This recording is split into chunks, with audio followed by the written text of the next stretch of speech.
Glória a Deus. Curve a sua cabeça, mesmo assentado. Pai, nós viemos aqui esta noite para render ações de graças a Ti pela vida, pela salvação, pela saúde. Já adoramos o Seu nome, Pai, com canções que fizeram-nos chegar mais perto de Ti. E agora, Pai, que vamos ouvir a Tua palavra na instrumentalidade do Teu servo, pastor Welton John. Fale conosco de uma maneira única, de uma maneira especial. Aquilo que o Senhor colocou no coração dele, que ele tenha condições, Pai, plena para transmitir a todos nós. Fala conosco, Pai, mais uma vez. É o que pedimos e agradecidos estamos em nome de Jesus. Pastor Welton John.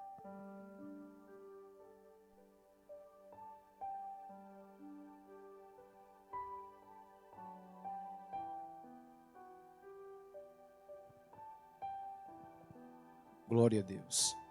Meus amados irmãos em Cristo Jesus, a paz do Senhor. Vocês estão bem? Só 3 irmãos. Vocês estão bem?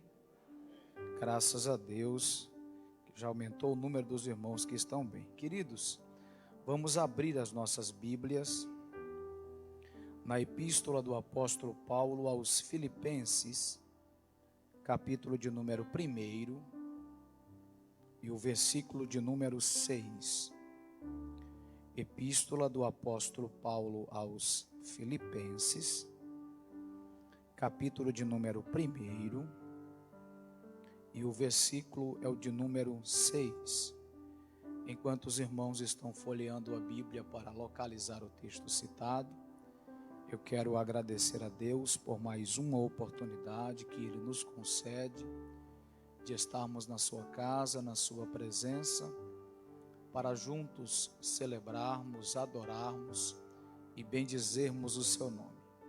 Minha gratidão ao nosso pastor presidente, pastor Clementino, por mais uma vez nos honrar, facultando-nos assim a oportunidade. Louvar a Deus também pela vida do pastor Adilson, que é o pastor aqui da sede, que também nos recebe muito bem.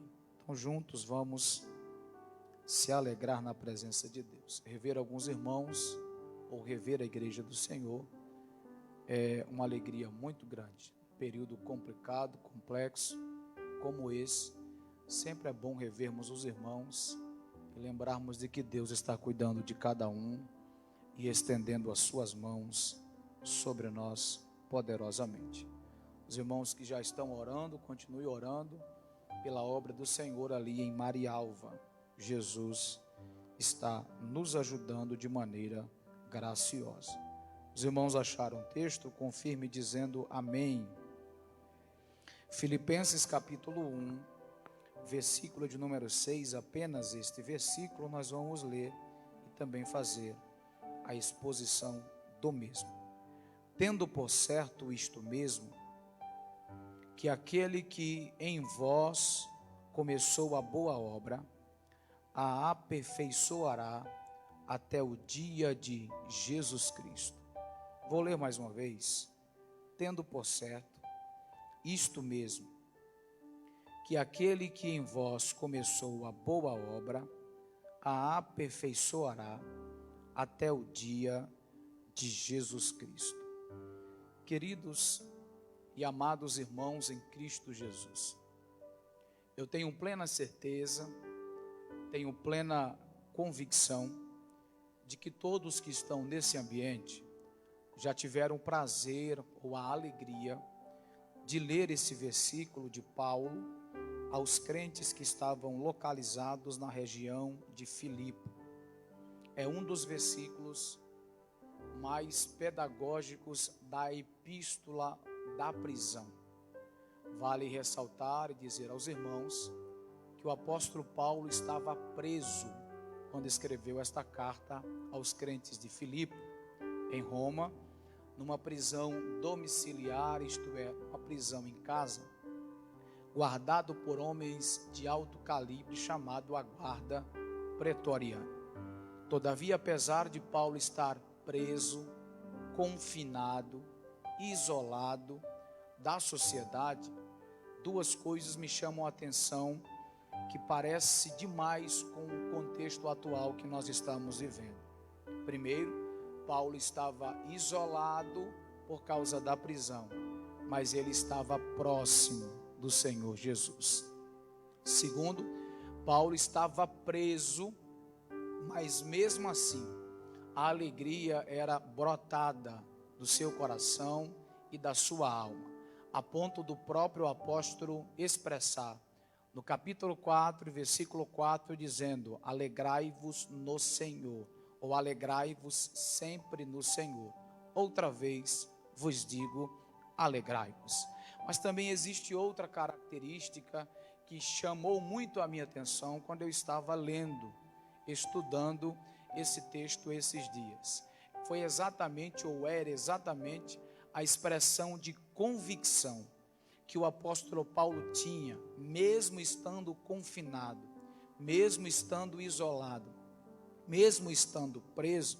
Ele declara, preste bem atenção, porque a versão que eu li com vocês e que também foi reproduzida no telão, ela é a Arque Almeida Revista Corrigida, e ela diz assim, ó: tendo por certo isto mesmo. Muito bem, está lá, tendo por certo isto mesmo.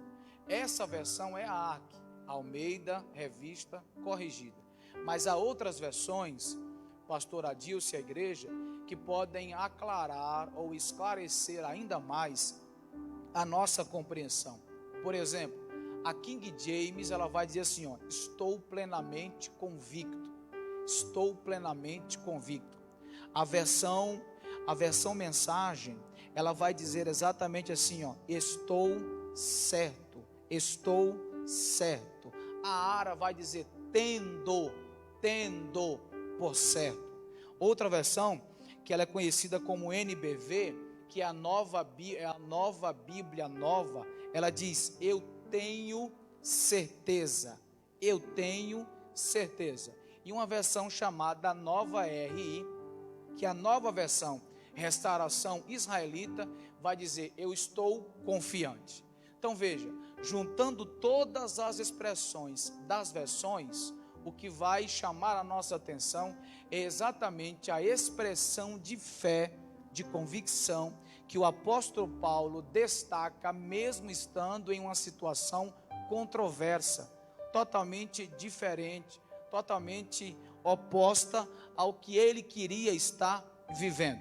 Mas a versão que mais chama a minha atenção é a King James, pois ele diz assim, ó: estou plenamente convicto. Eu não vou demorar devido ao horário, não quero romper a hora. Estou plenamente convicto. Então veja, Paulo está preso, sim ou não, meus irmãos? Paulo está preso, mas o sentimento, a garantia, a seguridade de convicção não estava presa nele. Eu acho interessante, porque essas duas expressões, elas são interessantíssimas. Paulo diz: eu estou plenamente convicto. Dobra atenção, eu estou plenamente convicto. A expressão plenamente, ela deriva de duas expressões: pleno e mente. Pleno é completo, mente é interior. Então o que Paulo está dizendo é: eu estou completamente interno convicto. A expressão convicto do latim deriva de duas expressões: convinis, onis. Convinis é convencer, onis é ação. O que é convicção? É ação de convencer. Então o que Paulo está dizendo aqui, ó? Eu estou convencido na minha mente de que aquele que começou a trabalhar, ele vai concluir até o dia de Jesus Cristo. Então perceba que Paulo aqui, ele está nos motivando, nos orientando, nos chamando para acreditarmos no trabalhar de Deus, por meio da convicção.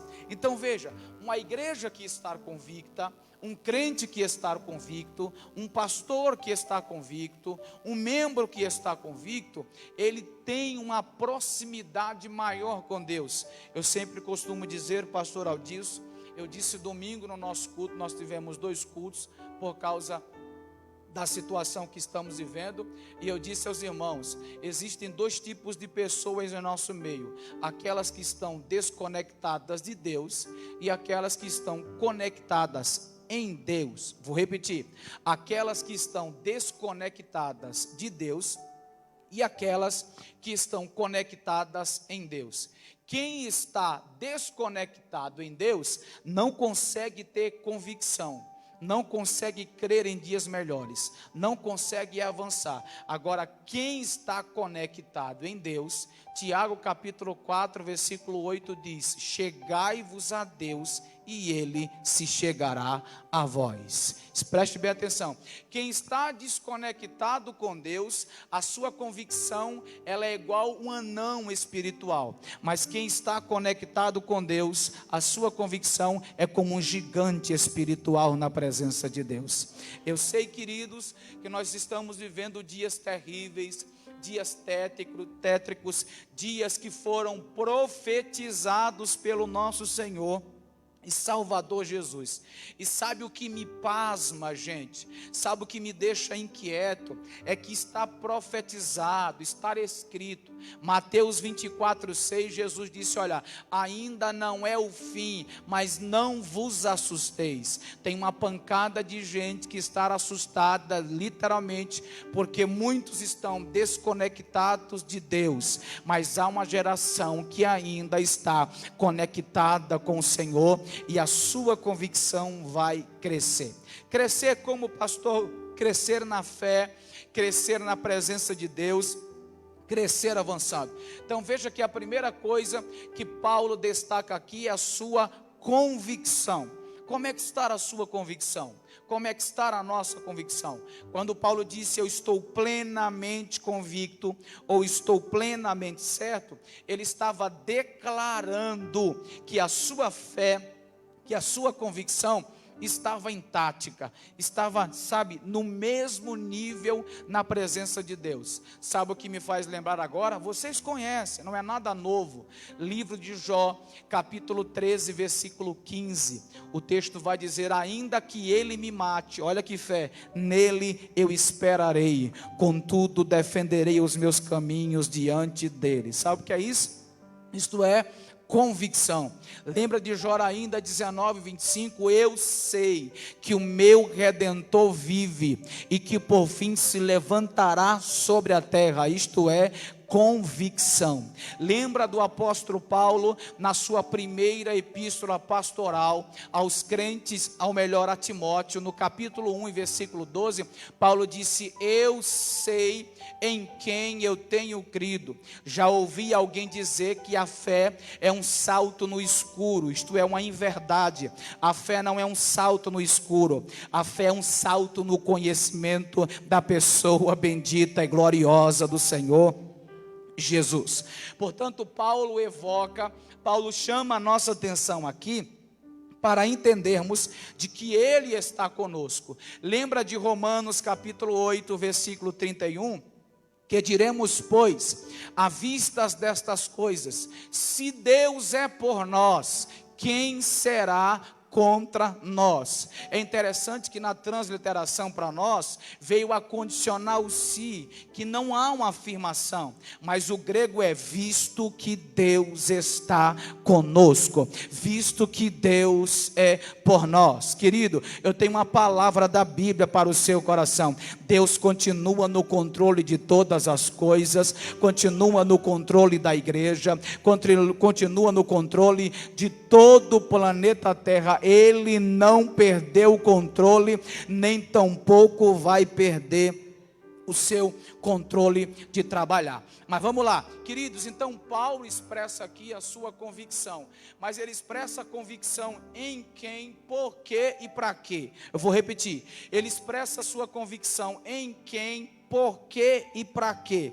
Ele expressa a sua convicção em Deus. Olha o que ele diz: estou plenamente convicto de que aquele pessoa que começou a boa obra, a qualidade daquele que faz, ele vai concluir até o dia de Jesus Cristo. Glória a Deus. Prestemos atenção, queridos, que Paulo aqui nos ensina 3 lições.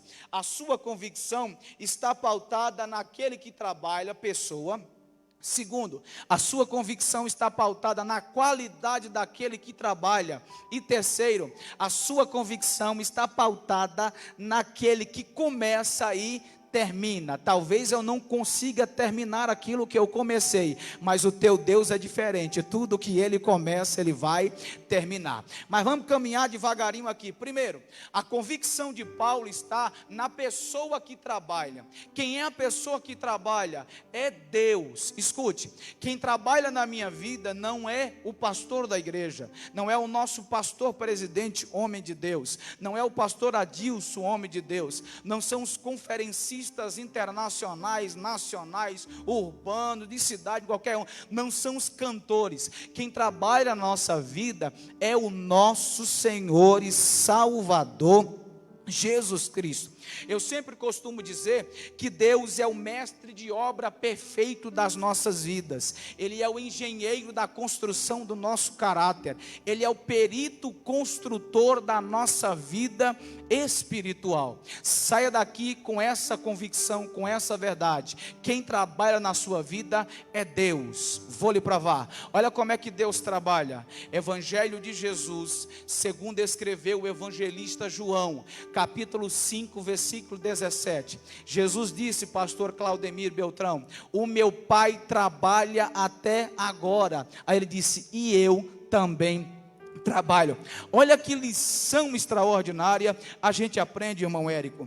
Olha que lição maestrina a gente aprende. Qual, pastor? O nosso Deus não é um Deus parado. O nosso Deus não é um Deus inerte. O nosso Deus não está paralisado. O nosso Deus não é emudecido. O nosso Deus não está paralisado. Ele está em atividade.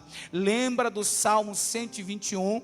O salmista disse que ele nem dorme e nem tosqueneja. Ele está trabalhando na sua vida. Glória a Deus. Isaías capítulo 40, versículo 28. Vocês estão lembrados desse texto? Não sabes e nem ouvistes que o teu Deus, o eterno Deus, o Criador dos confins da terra, não cansa e nem se fadiga. Sabe o que é isso? Isso é o Deus que trabalha na minha vida e na sua vida. Portanto, Deus é aquele que trabalha. Você recebe essa palavra de Deus, não é do pastor, é de Deus. Você recebe? Deus está trabalhando no seu casamento, Deus está trabalhando na sua família, Deus está trabalhando nesta igreja.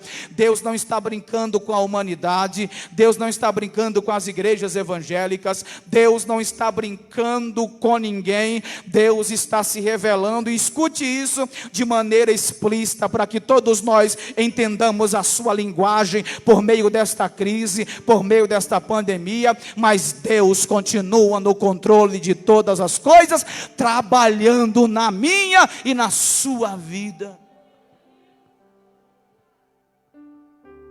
Paulo então destaca a sua convicção no Deus que trabalha.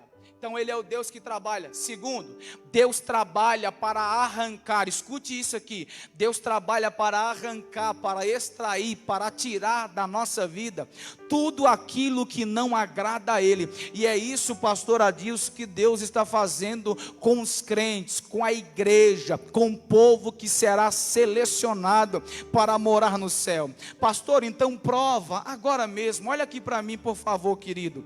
Vocês estão lembrados do primeiro livro dos reis de Israel, capítulo de número 17. Lembra que Deus levantou um rurícola chamado Elias, lá da região de Tisbé. Se procurarmos no mapa hoje, a gente encontra a região chamada Gileade, mas a gente não encontra o lugarejo chamado Tisbé.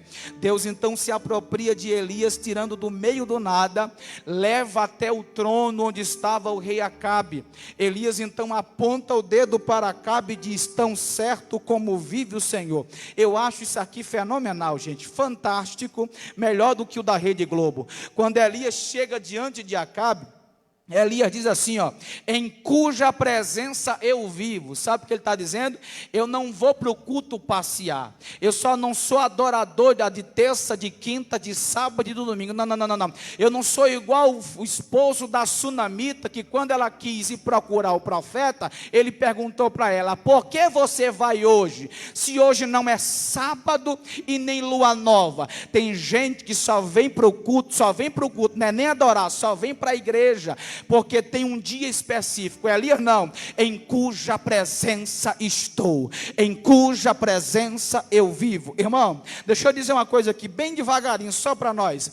É óbvio, é evidente que quem muda crente é Deus e a sua palavra. Mas se essa pandemia, ela não mexeu na sua vida espiritual, na sua intimidade, na minha intimidade, na nossa intimidade, está na hora de voltarmos aos pés do Senhor Jesus e aceitarmos Ele como Senhor e Salvador da nossa vida. Elias então diz, em cuja presença estou vivo. Segundo a minha palavra, não haverá nem orvalho e nem chuva. Todo mundo fala da chuva, mas esquece o orvalho. O que é o orvalho, pastor? É aquele vapor condensado que desce à noite. Já prestou atenção? Você sai de casa e o carro está todo molhado, a grama, aquilo é orvalho, ninguém percebe, mas desce. Nem aquilo desceu em Israel, segundo a Bíblia, por 3 anos e 6 meses. Olha que pancada Elias deu na cara do rei Acabe e no Deus com D minúsculo chamado Baal. Quando Elias terminou de profetizar, 1 Reis capítulo 17, versículo 2, dobra sua atenção agora, por favor. Deus então vai até Elias e o texto diz, veio a mim a palavra do Senhor dizendo, olha aqui para a minha mão direita, que é pedagógico, você aprende melhor. Veio a mim a palavra do Senhor, olha aqui, ó. Aí o Senhor disse, vai-te daqui, retira-te para o oriente e esconde-te junto ao ribeiro de Querite, que está de fronte do Jordão. Vai-te, vira-te e esconde-te. Vai-te, vira-te e esconde-te. Deus dá uma ordem a Elias, saia daí, vai. Deus dá a direção a Elias, vira-te para o oriente. Mas Deus dá o propósito a Elias, esconde-te junto ao ribeiro de Querite. Guarde no seu coração, Deus não estava apenas induzindo, impulsionando Elias para uma fuga. Deus queria tratar Elias, pastor Adilson. A palavra querite no hebraico significa cortar e colocar no tamanho certo. Quando Deus disse a Elias, saia daí, vai para onde eu estou mandando e fica lá, é porque eu quero cortar a tua vida e colocar no tamanho que eu quero. Eu quero arestar o teu caráter, eu quero mudar a tua vida, eu quero fazer você entender o que eu tenho na sua vida. Já parou para entender que esse período que você está em casa com a sua família, com seus filhos, você está sendo arestado, você está sendo trabalhado. Deus está tirando da minha vida e da sua vida tudo aquilo que não agrada a Ele.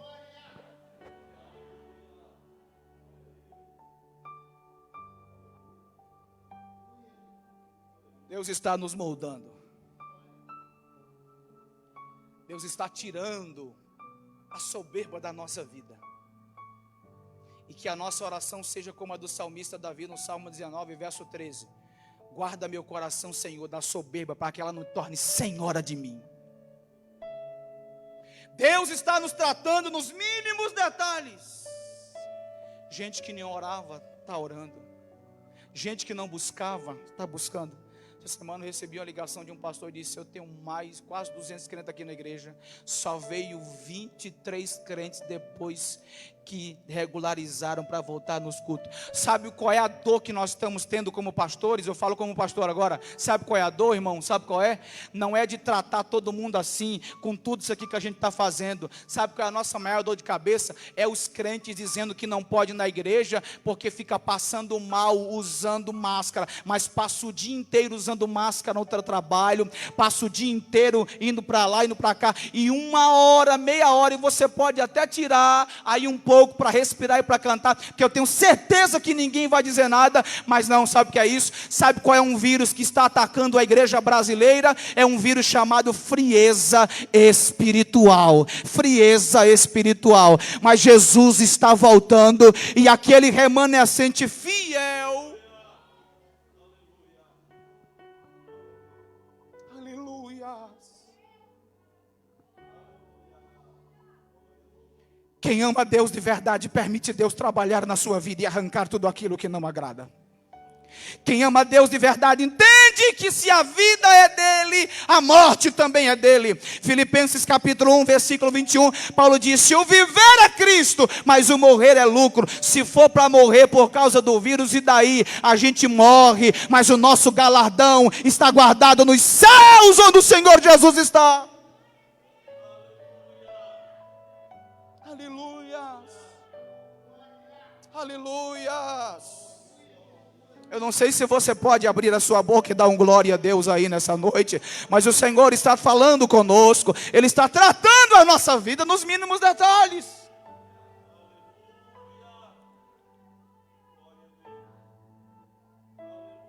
Obviamente que eu não sou compreensivo ao ponto de entender que existem pessoas que têm fobias para usar. Eu tenho uma irmã na minha igreja que ela não consegue colocar, e eu disse: minha irmã, vem, fica lá no cantinho sossegada, coloca quando dá para colocar, mas tira. Mas tem gente usando desculpas para não adorar a Deus. Isso é falta de intimidade, isso é falta de busca. Paulo aqui, meus irmãos, nos ensina que ele trabalha e trabalha tirando coisas das nossas vidas. Terceiro, ele trabalha para aquele que descansa nele. Isaías capítulo 64, versículo 4, porque desde a antiguidade não se ouviu, nem com olhos se viu, nem com ouvido se ouviu, um Deus além de ti, que trabalha para aquele que nele espera. Pastor, explica melhor. Não tenho que explicar, meu irmão, a sua função é esperar, a dele é trabalhar. Então aguarda que vai acontecer o milagre na sua casa. Deus trabalha na vida daquele que tem a sensibilidade de esperar, que o tempo não é meu, é dele, a hora é dele, o tempo é dele, a forma é dele. Lembra o que o apóstolo Pedro nos ensinou na sua primeira carta, capítulo 5, versículo 6, ele disse: olha, humilhai-vos, pois, debaixo da potente mão de Deus, e no seu tempo ele vos exaltará. Olha o que Pedro nos ensinou: ação, humilhe-se, posição debaixo da mão, espere, é no tempo dele. Quarto, a exaltação ele vai te elevar, só que ele só te eleva quando você se humilha, quando você vai para debaixo da mão e espere o tempo de Deus, porque Deus tem coisa melhor para a sua vida, para o seu casamento, para a sua família e para a nossa igreja. Quarto, primeiro, ele é o Deus que trabalha. Segundo, ele trabalha para tirar da nossa vida aquilo que não agrada. Terceiro, ele trabalha para aquele que descansa, que espera nele. Quarto, ele trabalha e ninguém desfaz o que ele está fazendo. Aleluia. Você perdeu de dar um glória a Deus bem bonito, irmãos. O que ele faz, ninguém amassa e joga no lixo. Isaías 43, 13. Ainda antes que houvesse dia, eu sou, e não há ninguém que possa fazer escapar das minhas mãos. Agindo eu, operando eu, quem impedirá? Jó 42, verso 2. Jó disse: eu sei que tudo podes, não é algumas coisas, é tudo podes, e que nenhum dos teus planos podem ser impedidos. Você recebe uma palavra da Bíblia em nome do Senhor nesta noite? Levante a sua mão, que eu estou na autoridade da palavra que me queima aqui nesta noite. Deus está trabalhando na sua vida e ninguém vai impedir o agir dele na sua vida. Receba essa palavra no nome de Jesus. Aleluia. Aleluia. Dá para crer no trabalhar dele aí, meu irmão? Dá para crer? Dá para crer no trabalhar dele aí, meu irmão? Dá para crer? Você vai sair daqui hoje, meu irmão, crendo ainda mais no Deus que trabalha. E aqui eu vou encerrar, porque só me falta 5 minutos e eu não quero romper a hora. Preste atenção. A convicção de Paulo está na pessoa de quem trabalha. Quem é a pessoa que trabalha? Meu Deus, eu estou pregando faz 20 minutos e o povo não responde nadinha ainda. A convicção de Paulo é na pessoa que trabalha. Quem é que trabalha? Quem é que trabalha? Segundo, a convicção de Paulo, irmão, como diz os amigos meus que pregam, se tu não der um glória a Deus, sabe, tira até a máscara agora para dar um glória a Deus nesse momento. É sério, estou dizendo a tu. Como diz uns amigos meus, se tu não der um glória a Deus agora, irmão, é porque o negócio está preto para tu mesmo. Sério, ó, primeiro, Paulo tem convicção na pessoa que trabalha. Quem é a pessoa que trabalha? Segundo, pastor Adilson, Paulo tem convicção na qualidade do trabalho da pessoa. Olha o que ele diz: estou plenamente convicto de que aquele pessoa que começou o pontapé inicial, a boa obra. Olha aqui para mim, Paulo não diz assim, ó, obra boa. Paulo diz boa obra. Paulo não pega o substantivo obra e coloca na frente do adjetivo boa. Paulo coloca o adjetivo boa na frente do substantivo obra. Sabe por quê? Porque o que ele está fazendo na sua vida exige qualidade. E só quem tem a qualidade necessária para trabalhar na sua vida, estar em Sarandi, na sede da Assembleia de Deus, missão aqui hoje. Deus está trabalhando na tua vida com qualidade. Paulo chama o trabalhar de Deus de um trabalhar qualificado. A boa obra, olha aqui para mim. Por que o trabalho que Deus faz na minha vida e na sua vida, nas nossas vidas, é um trabalho qualificador? Por 3 razões. Quantas razões? Por quantas razões? Quem diz não sou eu, é a Bíblia. Filipenses capítulo 2, versículo 13. Eu vou diminuir a velocidade da voz, presta atenção. Olha o que Paulo diz: porque é Deus quem trabalha em vós, tanto o seu querer como o seu efetuar, segundo a sua boa vontade. Sabe por que o trabalhar de Deus na minha vida e na sua é qualificador? Por 3 razões. Primeiro, pela ação interna dele. Porque Deus é que opera em vós tanto o seu querer. Querer é vontade. A vontade de quem? É de Deus. Ação interna. Deus quer. Segundo, porque Ele quer, Ele realiza, Ele faz. Então veja, Deus quer, Deus faz. Deus faz porque Ele quer. Deus quer, Deus faz. Deus faz porque Ele quer. Agora, tanto o que Deus quer e o que Ele faz está calçado, pastor Adilson, com uma coisa: o que é? Segundo a sua boa vontade. Segundo a sua boa vontade. Pastor, explica melhor. Deus quer trabalhar na sua vida e Deus vai fazer na sua vida. Deus vai fazer na sua vida porque Deus quer trabalhar na sua vida. Mas Deus quer, Deus faz. Deus faz, Deus quer. Não é o que eu quero, não é o que você quer, é o que a vontade dele é melhor para a minha vida e a sua.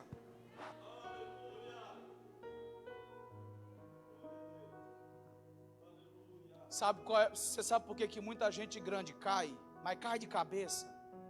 Pastor, cantor, crente, sabe por que cai?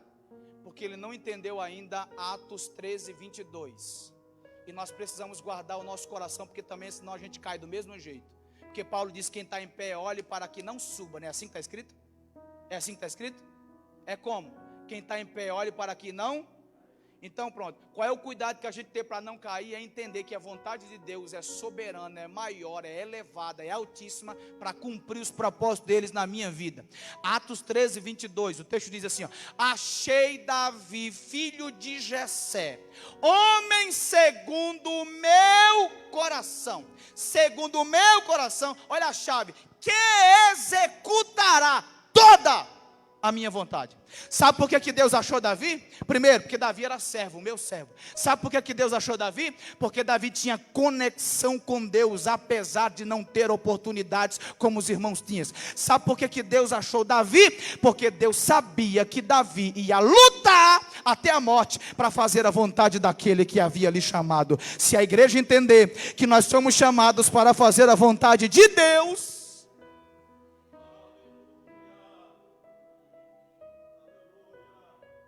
aleluia, nós vamos avançar. Eu vou encerrar agora. Pastor, eu quero fazer a vontade de Deus. A gente tem que entender 3 coisas da vontade. Número 1, Efésios 5,16. Procurem compreender qual seja a vontade de Deus. Primeiro você tem que saber qual é a vontade de Deus para você. Quando você compreende, a gente vai para o segundo passo. Romanos 5,12. E não vos conformeis com este mundo, mas transformai-vos pela renovação da vossa mente, para que experimenteis qual seja a boa, perfeita e agradável vontade de Deus. Quem compreende, experimenta. Quem compreende, experimenta. Depois que experimento, Efésios 6,6. Fazei de todo o coração a vontade de Deus. Quando eu compreendo, quando eu experimento, quando eu faço, o nome do Senhor Jesus é glorificado na minha vida. Amém? E aqui eu finalizo. Paulo crê na pessoa que trabalha. Paulo crê na qualidade da pessoa que trabalha. Paulo crê naquele que começou, é o mesmo que vai terminar. Gente, preste atenção, porque se você entender isso aqui, a gente ganhou a noite. A expressão aqui, ó, aperfeiçoará no grego, aperfeiçoará, ela deriva de duas expressões. De intenso e de completo. De intenso e de completo. Sabe o que Paulo está dizendo aqui? Aquele que deu o pontapé inicial na sua vida, na minha vida, na nossa vida, ele está intenso da mesma forma, da mesma maneira, para completar aquilo que ele começou a fazer na sua vida. Jesus veio, morreu, encarnou, morreu na cruz do Calvário, ao terceiro dia ressuscitou e deixou uma promessa: eu vou completar a obra daqueles que eu salvei. Eu vou vir buscar a igreja. Só quem quer, só quem anela, só quem deseja ouvir o toque da trombeta, porque o texto diz: até o dia de Cristo Jesus.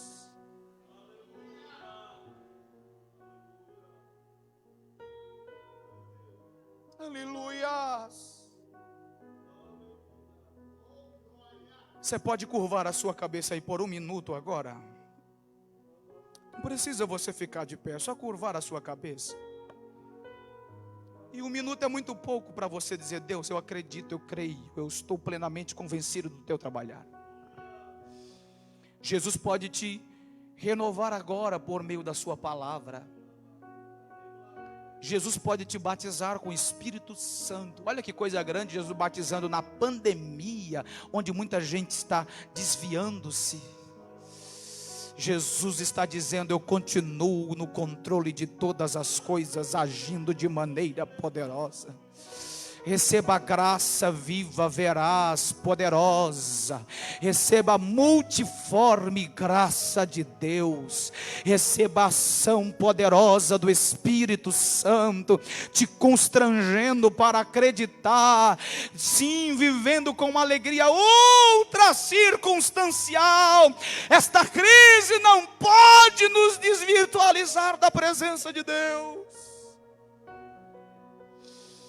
Isso, meu irmão, chore, se derrame. Reconheça a soberania de Deus, reconheça o trabalhar de Deus, reconheça a autoridade de Deus, reconheça o trabalhar, a atuação, reconheça o poder de Deus.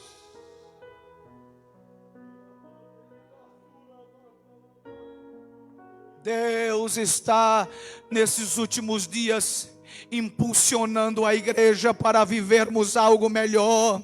Entenda, meu irmão, minha irmã, que Deus não quer que a gente se afaste dele, mas que se aproxime neste período tão horrível, tão tétrico, tão desadorador, de um período tão difícil.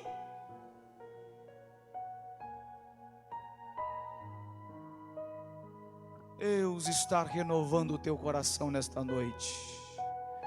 Fique com esta palavra no nome do Senhor Jesus, e que a graça dele esteja continuadamente sobre as nossas vidas, em nome de Jesus, amém.